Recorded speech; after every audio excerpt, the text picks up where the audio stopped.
I probably set a world record for the most HOA board members simultaneously regretting their life choices in glorious, spicy agony.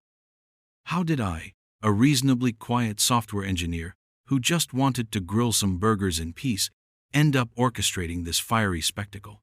Well, it all started, as these things often do, with Karen. Not a Karen, mind you, but the Karen, or as she preferred to be known, Mrs.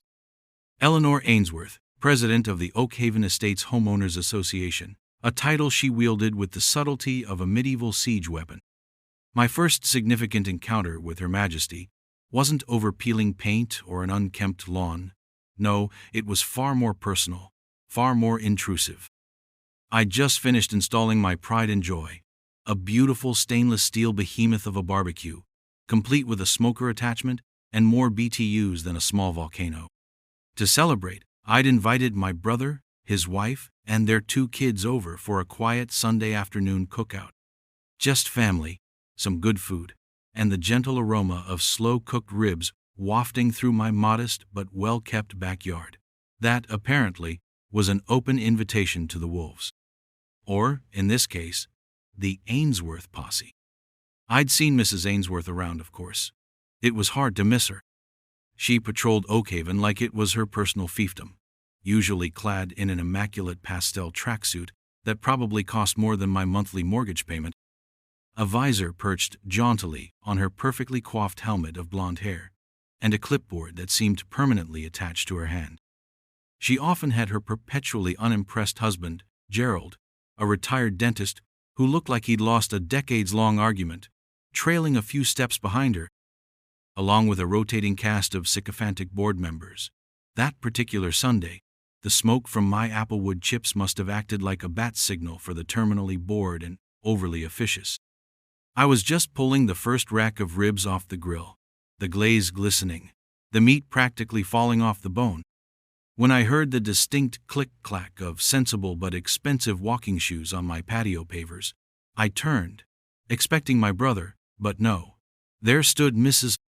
Ainsworth, flanked by Beatrice B. Grimshaw, the HOA secretary whose main skills seemed to be looking down her nose at everyone, and Reginald Reggie Pinter, the treasurer, a weaselly little man who always seemed to be calculating the cost of your enjoyment. And they were all holding empty paper plates. Not a polite inquiry from the fence, not a neighborly call over.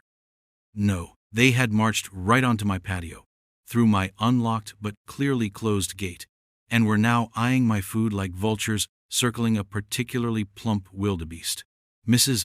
Ainsworth, with a smile that didn't quite reach her eyes, chirped, "Oh, hello. Smells divine. We were just doing our rounds and thought we'd pop by. Didn't realize there was a community barbecue today." Community barbecue? There were 6 of us, including 2 small children. My patio furniture barely accommodated that. I was momentarily stunned into silence by the sheer audacity. My brother Mark, ever the diplomat, started to say, "Oh no, it's just a small family get-together, Mrs. Ainsworth." But she cut him off, her gaze fixed on the ribs. "Nonsense, dear," she trilled, already moving towards the serving table I'd set up. "The HOA is all about community. We simply must sample these. Quality control, you understand." B. Grimshaw let out a sound that might have been a chuckle or a cough, while Reggie Pinter was already eyeing the potato salad. I found my voice, still trying to be polite, though a distinctly unpleasant churning had started in my gut. "Actually, Mrs. Ainsworth, this is a private event. I only cooked enough for my family." Her perfectly plucked eyebrow arched. "Private? In Oakhaven?" "My dear, when you're the HOA president, everything is an opportunity for community engagement." She then had the gall to ask, "Are these gluten-free?" Beatrice is on a very strict regimen. Before I could formulate a response that didn't involve me using my grilling tongs as a defensive weapon, they had descended. They didn't just sample, they loaded their plates.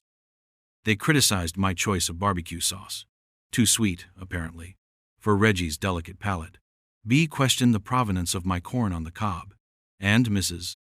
Ainsworth even had the nerve to suggest I should have provided more variety for unscheduled, uninvited, and unwanted guests. They ate quickly, dismissively, like they were doing me a favor by gracing my humble abode with their presence and consuming my hard-earned food. My brother looked furious, my sister-in-law looked aghast, and my nieces were thankfully too engrossed in their juice boxes to fully register the invasion. The intruders stayed for perhaps 15 excruciating minutes, offered no thanks, and then, with a dismissive wave from Mrs. Ainsworth, "Do try to keep the smoke down next time, dear. Some of the neighbors have sensitive sinuses." They were gone, leaving behind a mess of used plates and a simmering rage within me. It wasn't just the food. It was the absolute, unadulterated entitlement, the complete disregard for my privacy, my property, my hospitality. They had treated my home like a public park and my family gathering like a free-for-all buffet, all under the guise of HOA business. That night, as I scrubbed aggressively at barbecue sauce stains left by uninvited fingers, a seed of an idea began to germinate. It wasn't fully formed, not yet, but it involved fire, and it involved teaching Mrs. Ainsworth and her cronies a lesson about boundaries, respect, and perhaps the Scoville scale. The audacity of it all replayed in my mind. The way she called me dear with such condescending sweetness, the proprietary air with which she surveyed my backyard, the casual theft of food prepared with care for loved ones. This wasn't just a minor annoyance. It was a profound disrespect that gnawed at me. I'm not typically a vengeful person.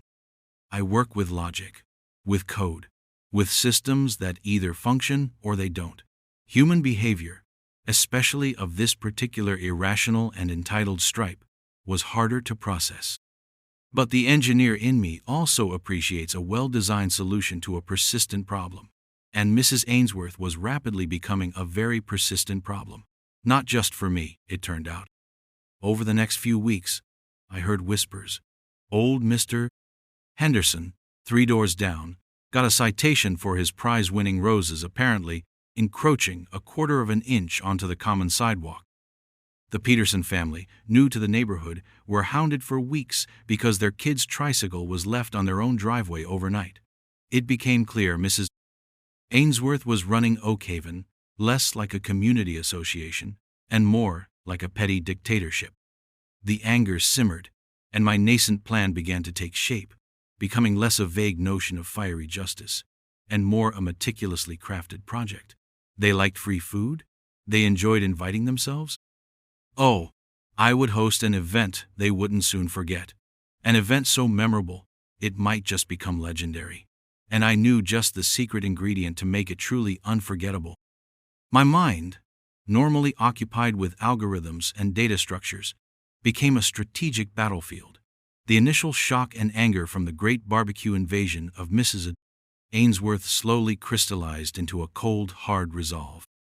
This wasn't just about getting even for a ruined Sunday. It was about addressing a systemic abuse of power, albeit in a very unconventional and hopefully very entertaining way. My first step was observation. I became a quiet student of Karen McSnobbish, or rather, Mrs. Eleanor Ainsworth, and her little court.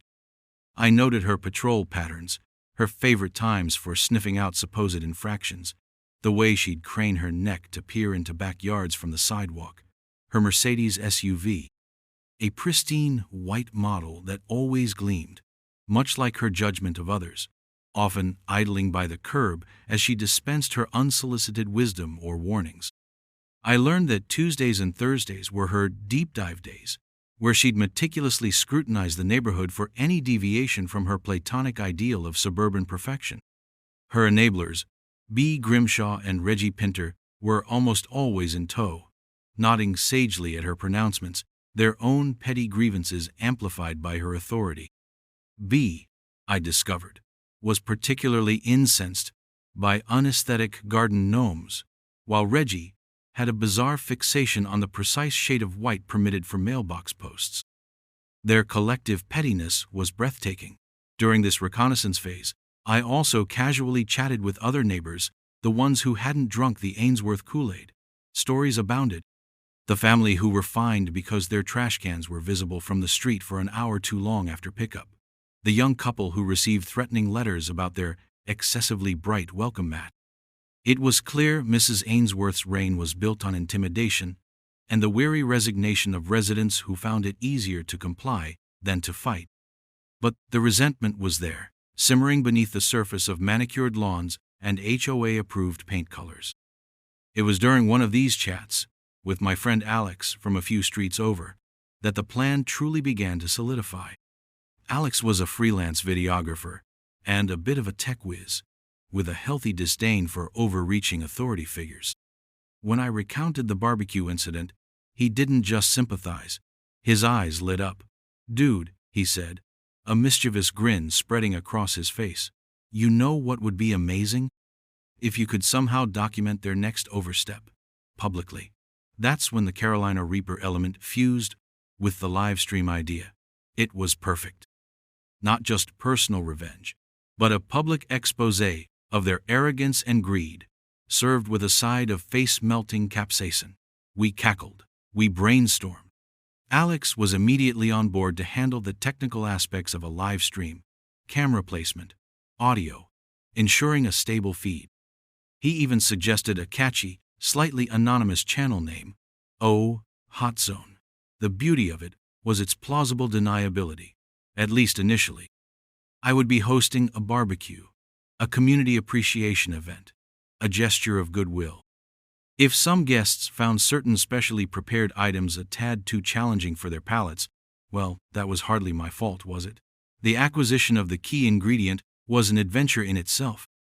I found a local specialty grocer who dealt in exotic peppers, the kind of place where they ask if you have a signed waiver before they let you handle the merchandise.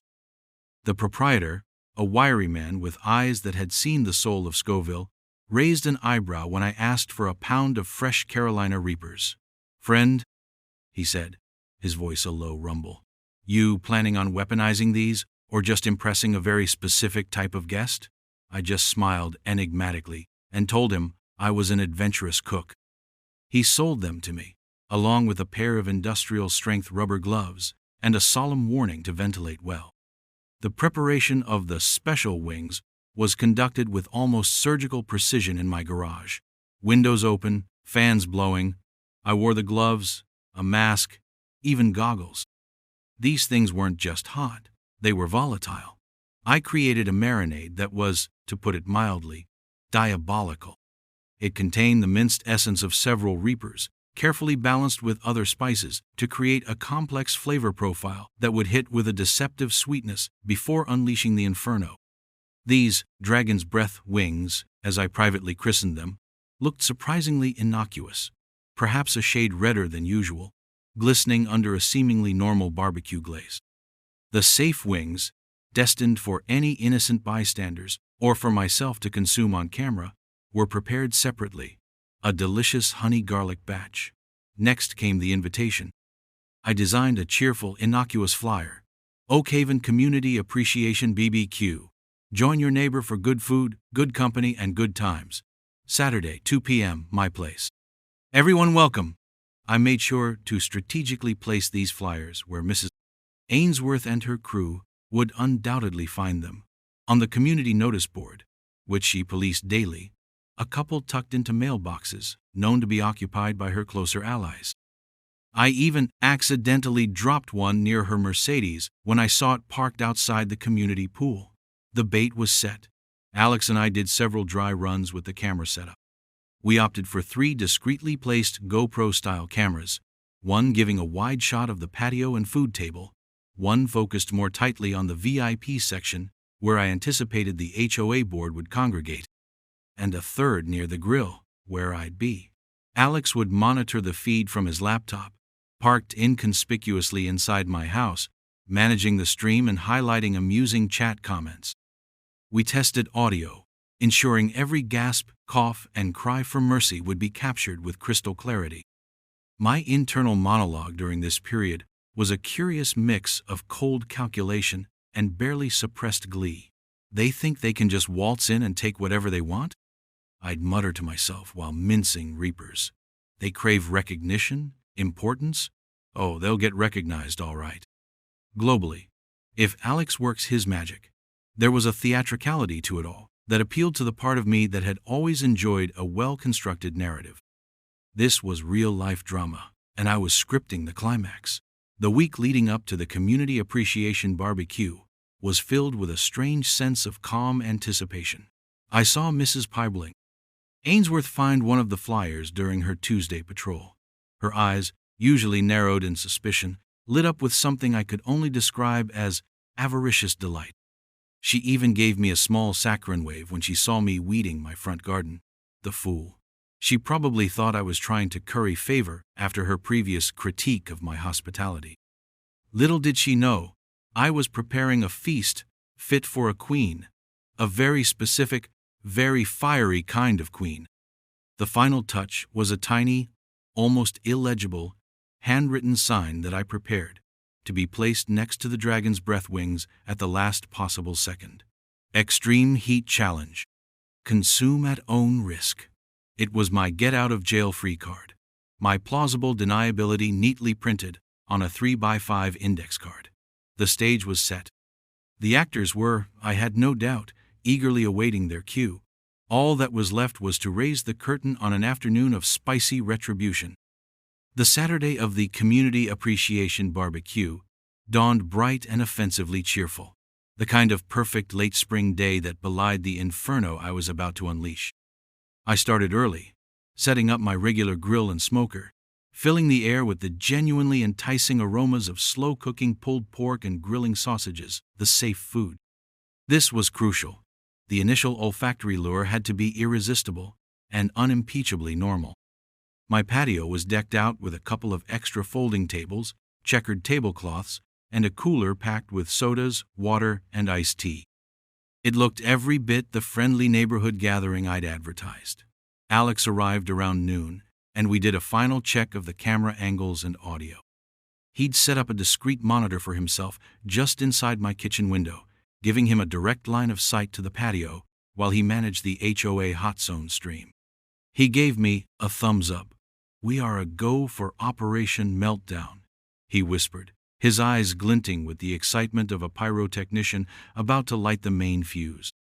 A few genuinely nice neighbors, whom I'd discreetly tipped off, might want to witness some local political theater, started to arrive around 1:45 p.m. Miss Davis from across the street, who had her own long-standing feud with Ainsworth over the historically accurate but HOA unapproved color of her window shutters, gave me a knowing wink.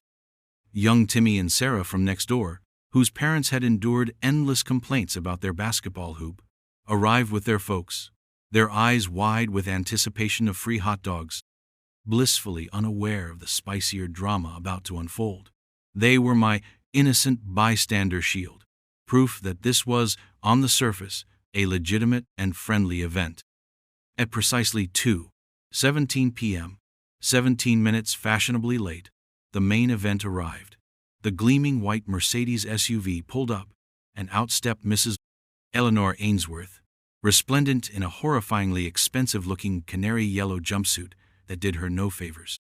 B. Grimshaw emerged in a floral frock that looked like a curtain from a haunted house, and Reggie Pinter, ever the follower, sported a brand-new, slightly too-tight polo shirt, its alligator logo practically screaming, aspirational. They didn't so much enter my backyard as make a grand procession, surveying the scene with an air of benevolent rulers inspecting their domain. "Ah, there you are, dear," Mrs. Ainsworth boomed, her voice carrying across the patio, silencing the gentle chatter. "So glad you decided to embrace the community spirit finally. It smells adequate." My smile was all teeth.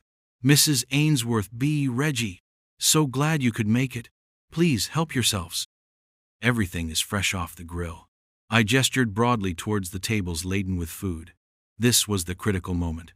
I watched, feigning casual host duties, as their eyes scanned the offerings. Predictably, they bypassed the simple hot dogs and burgers, their gaze drawn like heat-seeking missiles to the more exclusive-looking dishes. And there they were, the dragon's breath wings, nestled on a platter slightly apart from the honey-garlic ones, glistening a deceptively appealing shade of deep crimson. Right on cue, just before they reached them, I remembered something. "Oh," I exclaimed, snapping my fingers. "Almost forgot." I darted to the side, retrieved my tiny, meticulously prepared sign, "Extreme Heat Challenge, Consume at Own Risk," and propped it up. It was small, yes, perhaps easy to overlook if one was consumed by, say, ravenous entitlement. I didn't draw attention to it. It was merely there. Mrs. Ainsworth, of course, saw herself as above such plebeian concerns as warning labels. She was already zeroing in. "Now these look interesting," she declared, pointing a perfectly manicured finger at the dragon's breath platter. "A bit of gourmet flair, perhaps? Something special for the board members?" "You could say that, Mrs. Ainsworth," I replied, my voice smooth as silk. "A new recipe I've been working on. Very distinctive." Reggie, perhaps sensing an opportunity to ingratiate himself, chimed in, "Well, we do have rather discerning palates, you know. Comes with the territory of upholding standards." Bea nodded sagely, her eyes already devouring the wings. "Perfect." Alex gave a subtle signal from the kitchen window. Cameras rolling, stream live. The initial viewer count was modest, mostly Alex's friends and a few curious locals he'd roped in. That was about to change. Mrs. Ainsworth, with the regal air of someone about to confer a great honor, selected the largest, plumpest wing from the special platter. Bea and Reggie, not to be outdone, quickly followed suit, each grabbing a wing. I held my breath. This was it. Mrs. Ainsworth took a delicate yet surprisingly substantial bite. She chewed thoughtfully for a moment, a flicker of something, surprise, pleasure, crossing her face. She announced. "Quite flavorful." "A bit of a tang," Bea nodded mid-chew. "Yes, a lovely sweetness at first." Reggie, ever the connoisseur, added, "Complex notes." "I approve." Then came the Reaper's delayed greeting. It started subtly. Mrs. Ainsworth's chewing slowed. Her eyes, which had been sweeping the patio with casual disdain, suddenly seemed to fix on a point somewhere in the middle distance. A faint sheen of perspiration appeared on her upper lip. Bea Grimshaw paused, her wing halfway to her mouth for a second bite, a confused frown replacing her smug expression. Reggie coughed, a small, polite sound at first, then a slightly more robust one. "My, Mrs. Ainsworth said, her voice a little strained. "That certainly builds, doesn't it?"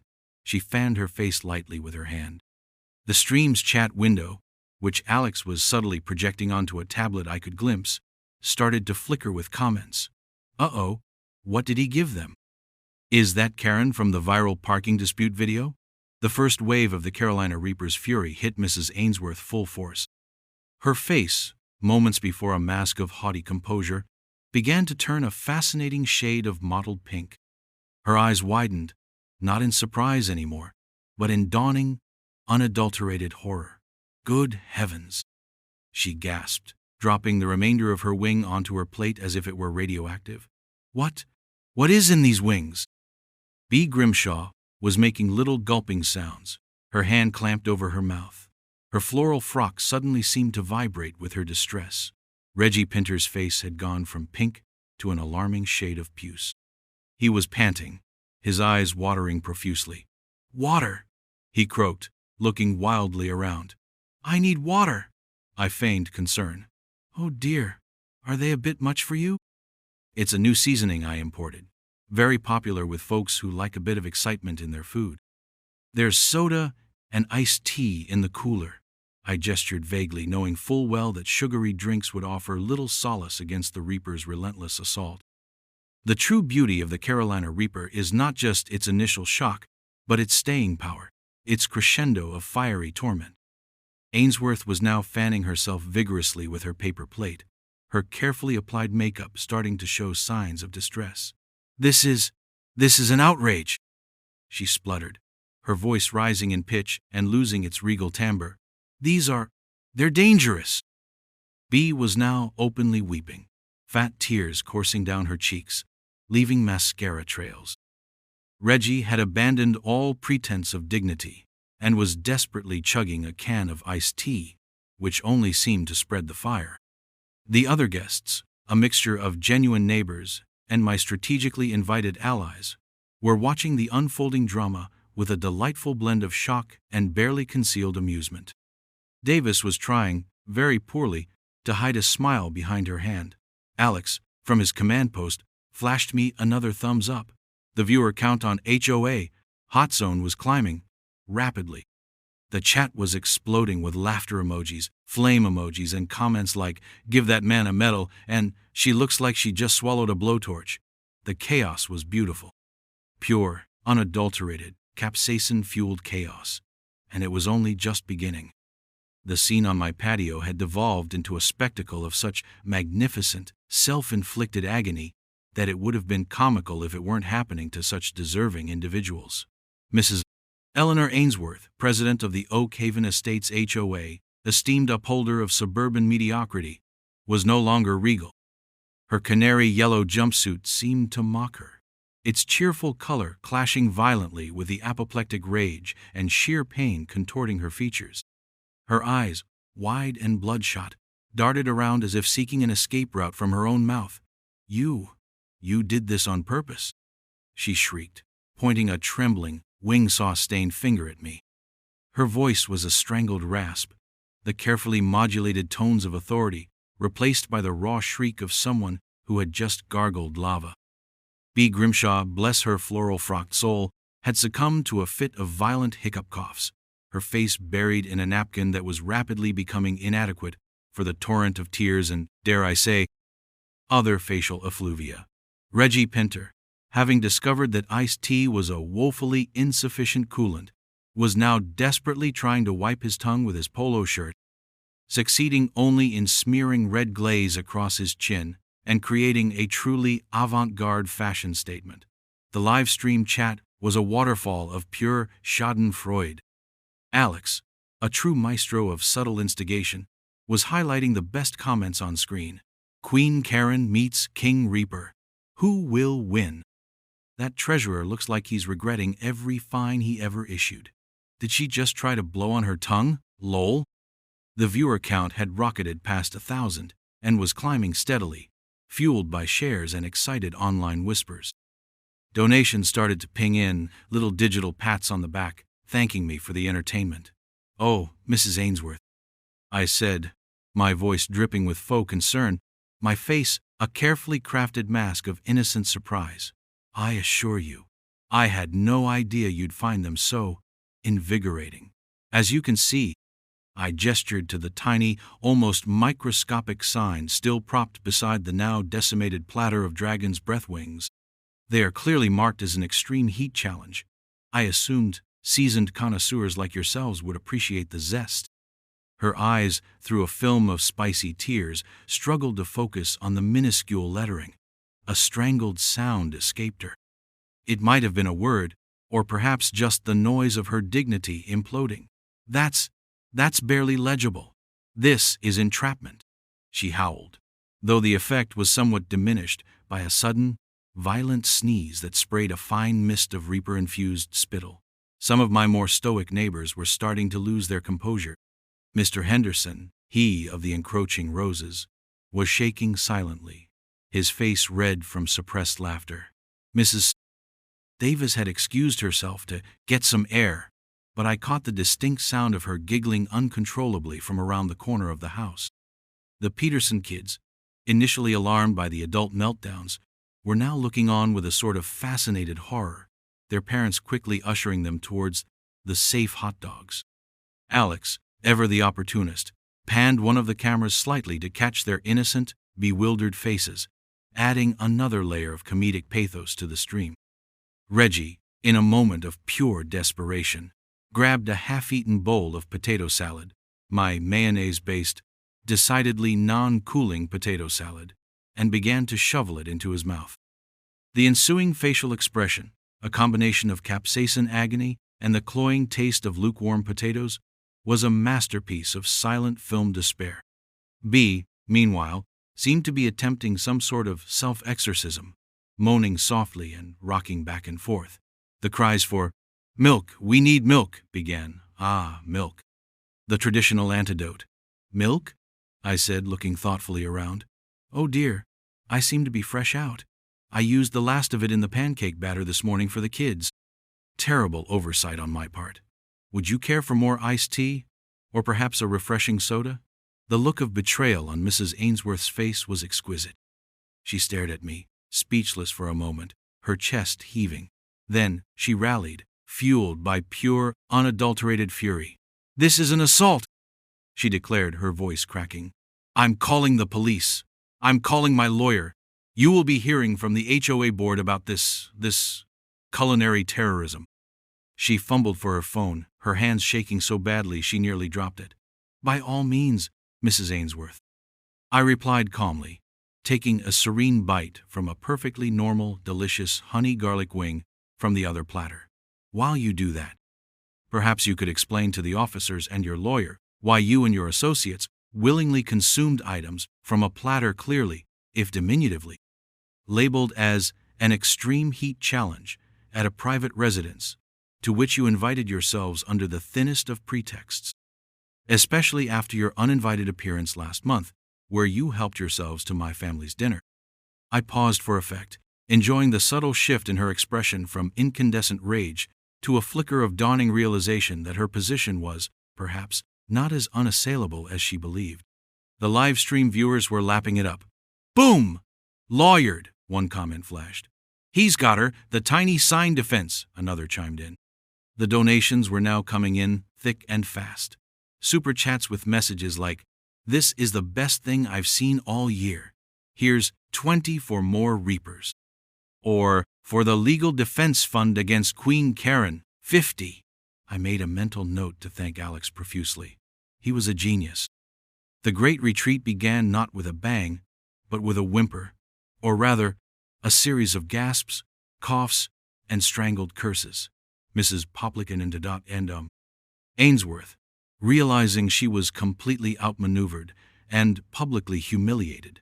The sheer number of phones now subtly pointing her way from other guests was not lost on her, even in her agony. Made a sputtering sound, grabbed a visibly suffering bee by the arm, and began to drag her towards the exit. "We are leaving," she announced, trying to salvage a shred of dignity. "This neighborhood will hear about this. This aggression will not stand." Reggie, looking like a defeated, very sweaty pug, stumbled after them, clutching his stomach and moaning softly. Their exit was anything but graceful. B tripped over a garden hose. Reggie nearly collided with my prize-winning azaleas. Mrs. Ainsworth herself almost lost her footing on a loose patio stone, letting out a very unladylike yelp. Each stumble, each grimace, each tear-filled glare back at me was captured in glorious high definition for the growing legion of HOA Hot Zone fans. As the wail of their retreating Mercedes faded down the street, I imagined them speeding towards the nearest grocery store for a gallon of milk. A cheer went up from some of the remaining guests. Mrs. Davis was actually applauding. I turned to the nearest camera, a triumphant grin finally breaking through my carefully maintained composure. "Well, folks," I said, addressing the stream directly, "I guess some people just can't handle the heat. Thanks for tuning in to the Oak Haven Community Appreciation Barbecue Special HOA Edition. If you enjoyed the show, you know what to do. And remember, always read the fine print." I winked, took another bite of my safe, delicious wing, and watched the donations and subscriber counts soar. I hadn't just gotten revenge. I was getting paid for it. The sweet, spicy taste of victory was almost as good as the honey garlic glaze. The immediate local fallout was a delicious symphony of hushed whispers, pointing fingers at Mrs. Ainsworth's house, not mine, and a sudden palpable lightening of the atmosphere in Oak Haven Estates. The HOA's iron grip, or at least Ainsworth's particular brand of it, had taken a severe, public, and hilariously spicy blow. The aftermath of the Great Reaper Wing incident of Oak Haven was more spectacular and far-reaching than I could have ever scripted. Within hours, clips from the HOA Hot Zone livestream began to circulate like wildfire across various social media platforms. Alex, bless his digitally savvy heart, had a knack for editing down the choicest moments. Mrs. Ainsworth's initial confident bite, followed by her spectacular meltdown, Reggie's potato salad misadventure, B's tearful mascara rivers. These snippets became viral gold. The hashtag HOA Hot Zone and Reaper Revenge started trending locally, then regionally. My unassuming software engineer self was suddenly, if anonymously, the orchestrator of a minor internet phenomenon. The viewer count on the replay of the full stream climbed into the tens, then hundreds of thousands. People weren't just laughing, they were relating. My inbox, via the HOA Hot Zone contact, was flooded with messages from people sharing their own HOA horror stories, thanking me for giving them a vicarious taste of justice. And the donations kept rolling in. It was astounding. I had initially just wanted to teach a personal lesson, but I'd inadvertently tapped into a universal frustration with petty tyrants and bureaucratic bullies. Mrs. Ainsworth, B, and Reggie went completely to ground. For nearly a week, there wasn't a peep from them. The pristine white Mercedes remained parked in its driveway, visor presumably gathering dust. The neighborhood breathed a collective, if somewhat nervous, sigh of relief. When Mrs. Ainsworth finally resurfaced, spotted during a daring daylight dash to her mailbox, eyewitness accounts described her as looking subdued, deflated, even. The canary yellow jumpsuit was conspicuously absent, replaced by muted, almost penitent, beige. She offered no pronouncements, no glares, just a hasty retreat back into her fortress of solitude. The HOA board naturally was in disarray. Rumor had it via Mrs. Davis, who had an uncanny network of informants, that there were some heated, non-spicy internal discussions. An emergency board meeting was called, from which no minutes were ever publicly released, which was telling in itself.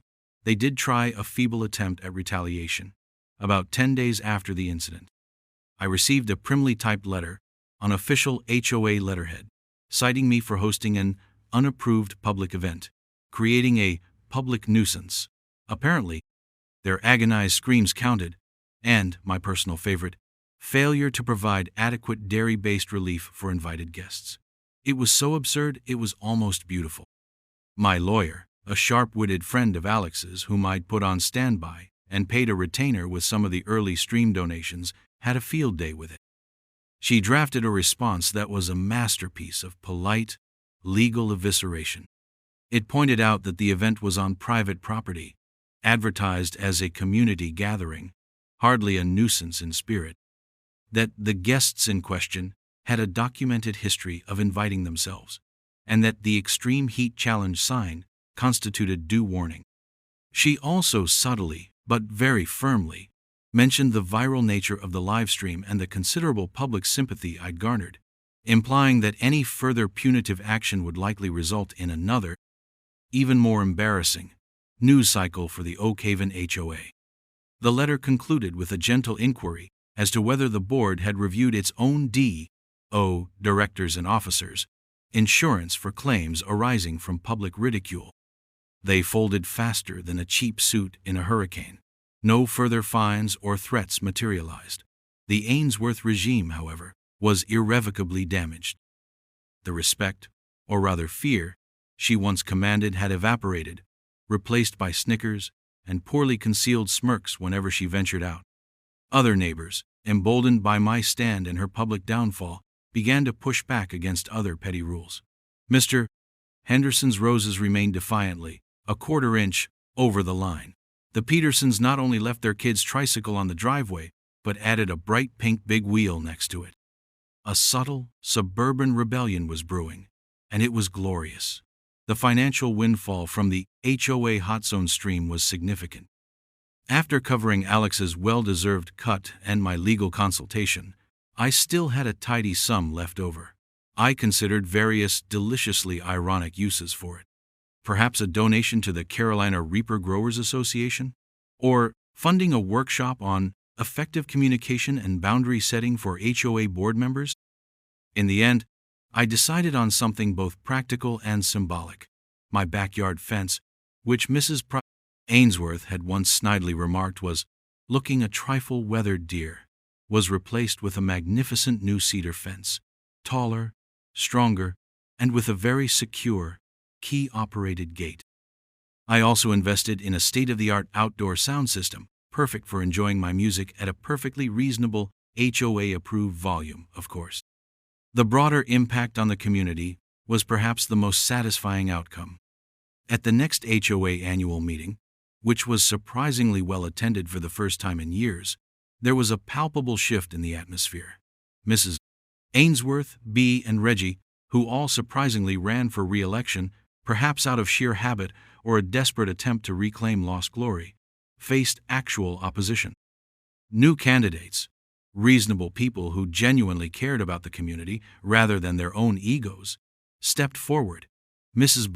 Davis, armed with a well-reasoned speech and a surprisingly fierce campaign spirit, ran for president, and she won, by a landslide.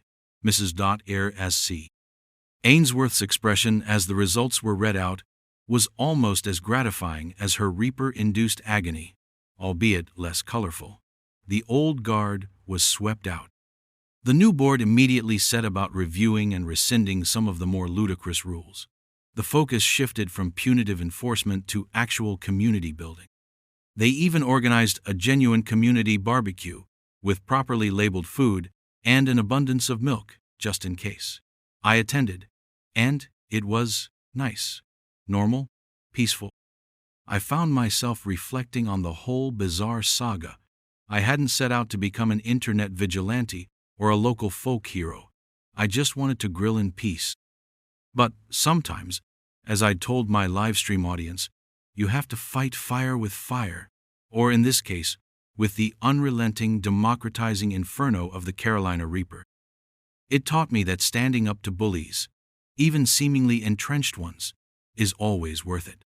That a little creativity, a dash of audacity, and a well-placed, if tiny warning sign can go a long way. And that sometimes the sweetest revenge is not just served cold, but live-streamed, globally, for profit, and to the immense satisfaction of fed-up neighbors everywhere. I still grill in my backyard, often. The aroma of barbecue still wafts through Oak Haven. But now, it's just the smell of good food, good company, and the quiet satisfaction of a battle well fought and hilariously won. And no uninvited guests ever dare to question my seasoning choices. They know better. They've seen the footage. The ripple effects of that infamous barbecue continued to spread through Oak Haven estates in surprising and delightful ways for months, even years to come. With Mrs. Davis at the helm, the HOA transformed from a punitive body into something resembling an actual community organization. The oppressive cloud of constant scrutiny lifted.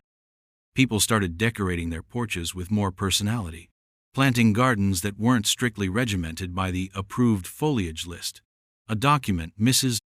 Ainsworth had once brandished like the Dead Sea Scrolls, and kids actually played in the streets again without fear of instant citation for excessive recreational exuberance. The reign of beige was over. A quiet, colorful revolution had taken place, all sparked by a few strategically deployed super spicy chicken wings. My HOA Hot Zone channel, while I never again hosted such a dramatic live event, gained a cult following. I posted occasional updates on the reformed Oak Haven, shared amusing and anonymized HOA stories sent in by viewers, and even did a few Ask Me Anything sessions about responsible spicy food consumption and effective, albeit unconventional, conflict resolution. The ad revenue and continued donations became a nice little side income, enough to fund my increasingly elaborate barbecue experiments and a few neighborhood improvement projects that the new HOA was happy to collaborate on, like upgrading the ancient playground equipment in the community park, something Ainsworth had always deemed an unnecessary expense compared to, say, repaving her personal cul-de-sac 3 times in 5 years. What became of the vanquished trio? Well, Reggie Pinter surprisingly seemed to learn his lesson. He faded into quiet obscurity, resigned from all HOA involvement even before the election, and was occasionally seen genuinely enjoying a simple hot dog at subsequent community events, albeit with a perpetually wary eye on any dish that looked even remotely reddish. B. Grimshaw, according to local gossip primarily funneled through Mrs. Davis, who had an uncanny knack for acquiring such intelligence, took the humiliation harder. She became even more reclusive, her floral frocks rarely seen outside the confines of her own perfectly manicured, if somewhat joyless garden. She did, however, develop a sudden and intense interest in competitive flower arranging, perhaps seeking a less confrontational outlet for her meticulous nature. And Mrs. Eleanor Ainsworth? Her fall from grace was the most profound. Stripped of her presidential power, her perceived authority shattered, she seemed adrift. Her white Mercedes gathered a noticeable layer of dust. Her patrols ceased. There were whispers she was considering moving, though Oak Haven's property values had actually seen a slight uptick since the atmosphere improved.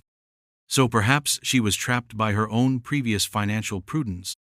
The few times I did encounter her, usually at the local supermarket, she would actively avoid eye contact, her face a pale shadow of its former imperious glory.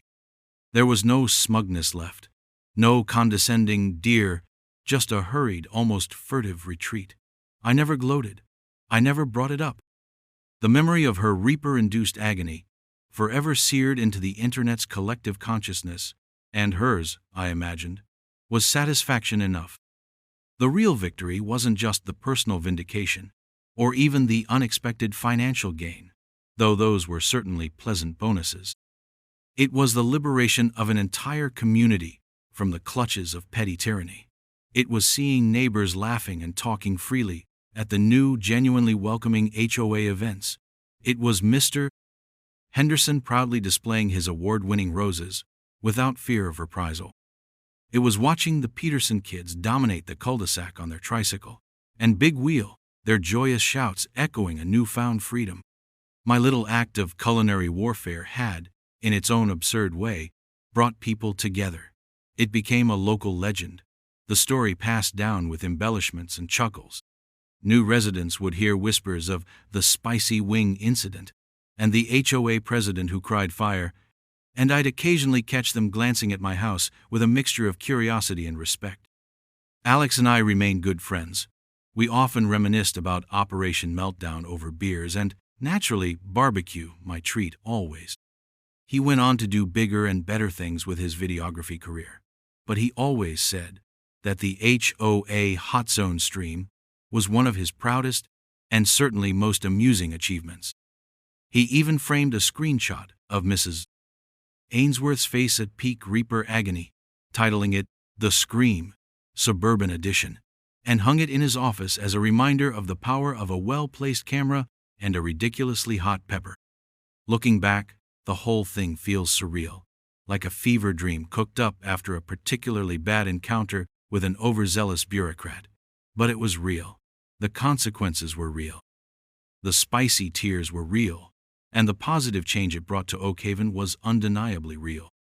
It proved that one person, pushed too far, armed with a little ingenuity, a working knowledge of the Scoville scale, and the amplifying power of the Internet, can indeed make a difference.